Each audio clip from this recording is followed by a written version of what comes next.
The wind carried a whisper through the lonely desert, one that would shatter a rancher's destiny, ignite forbidden loyalty, and pull two lives across a line neither could ever return from. When the Apache woman stepped forward, shadows dancing across her fierce yet trembling face, she didn't beg, didn't hide, she claimed him. "It's not a mistake, I'm yours." And the rancher, waiting for a bride he'd never once seen, felt his entire world tilt. Before we dive into this powerful Wild West story, make sure to like, subscribe, and hit that bell icon so you never miss more gripping tales just like this. Your support keeps these stories alive and riding strong across the frontier. The sun spilled gold across the open plains, glazing the ridges of the far-off mountains where the Apache lands met the rancher's territory. Jeremiah Holt stood by the rail of his quiet ranch house, boots planted firm, eyes locked on the eastward trail. He waited, something he'd been doing every day for the past week. His mail-ordered bride was supposed to arrive days ago. A woman he'd never met. A woman who promised companionship, warmth, and maybe, if the stars finally showed mercy, a family. Jeremiah wasn't a young man anymore. 35 winters had carved lines into his face and carved loneliness into his bones. For 8 years he'd lived alone on this vast stretch of land, just himself and the silence that grew heavier every season. But today, the horizon stirred. He spotted movement in the distance, a single figure, small, swift, weaving through the dusty trail like a shadow with purpose. He squinted, pushing his hat brim up, trying to make out the shape. Not a wagon, not a stagecoach, not even a rider, a woman, on foot. Jeremiah straightened. Something wasn't right. As she approached, the sunlight caught her features. Raven dark hair in braids, a leather dress torn at the hem, bare arms dusted with travel, and eyes, sharp, unwavering, dark as night on the canyon floor. Apache. Jeremiah's body tensed, not out of fear, but confusion. Apache rarely ventured this close alone. And they certainly didn't approach a settler's ranch unless something was deeply wrong. She stopped 10 paces from him, shoulders rising and falling with exhaustion. A cut streaked across her forehead, faint dried blood marking her cheek.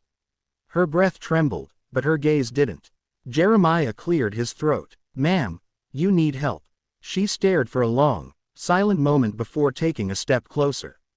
Then another, and then, with a voice steady enough to shake him to his boots, she said, "It's not a mistake, I'm yours." Jeremiah froze. He actually blinked twice. "I think you're mistaken, miss.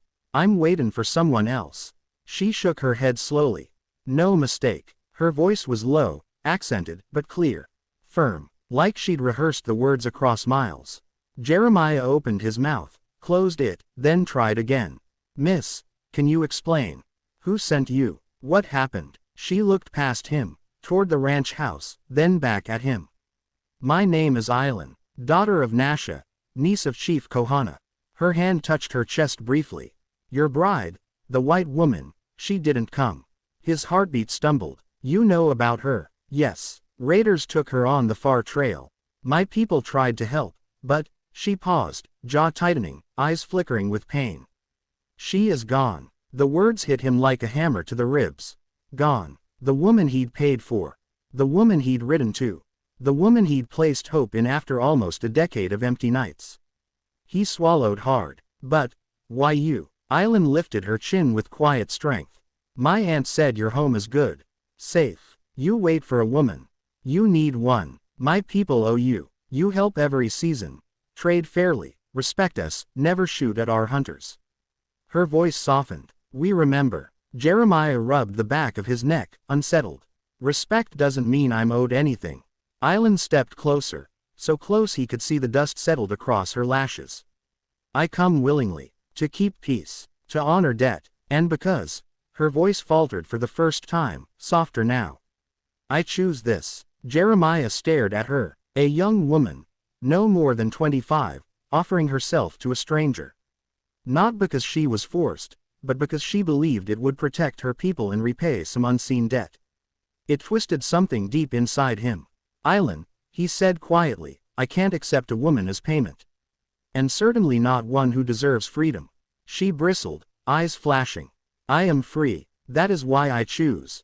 No one forced me." She pressed a hand to her chest. I saw what waits on the plains for a woman alone. I saw cruelty. I choose you because you are not cruel. The tension in his chest deepened. Her words were too raw, too honest. He exhaled. Look. Come inside. Rest. Drink water. We'll figure this out properly. She hesitated, then nodded.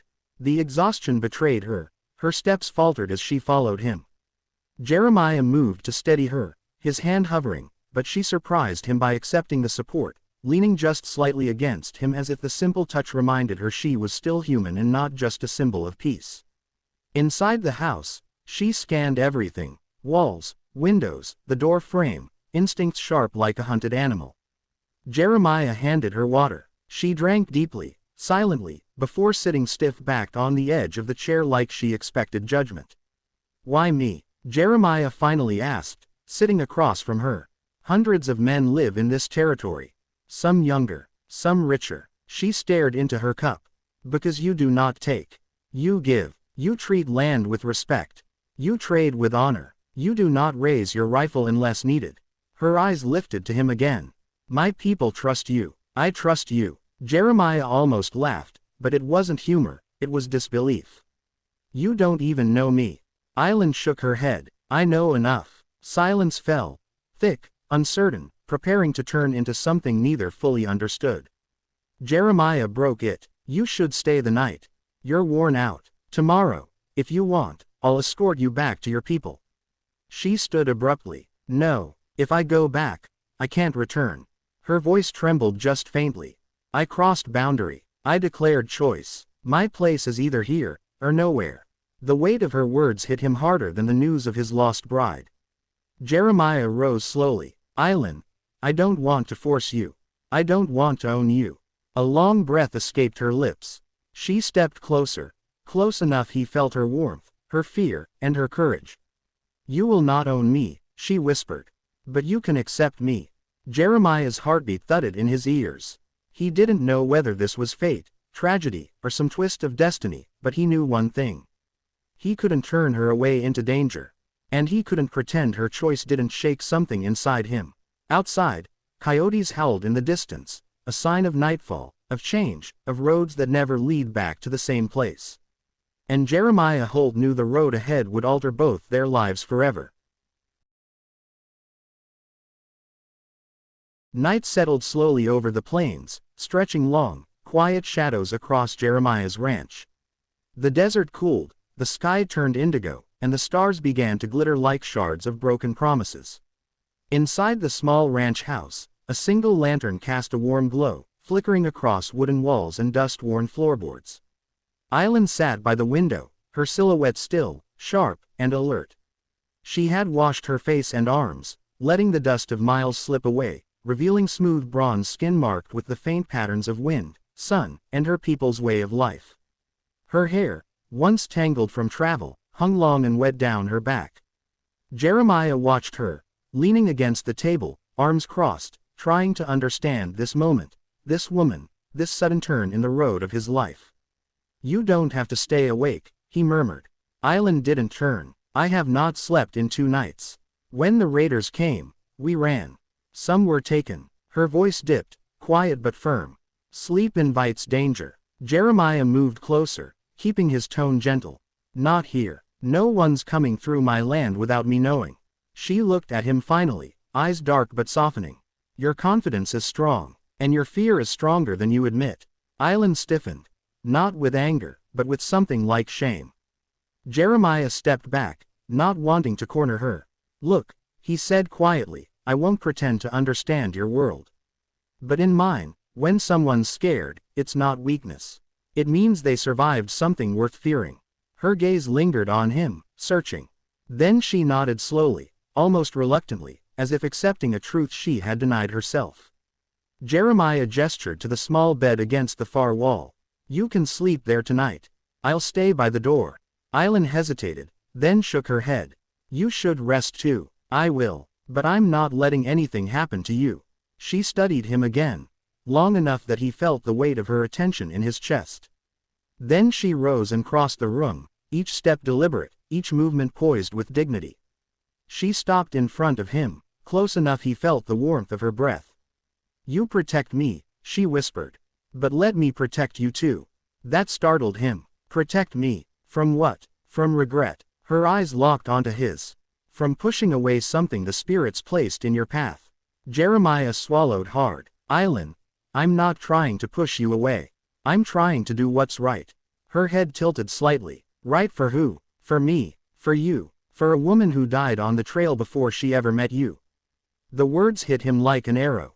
Sharp. Accurate. He exhaled shakily. I don't know. She stepped even closer. Then let me tell you what I know. Jeremiah's pulse hammered. Island lifted her chin, her voice steady, strong.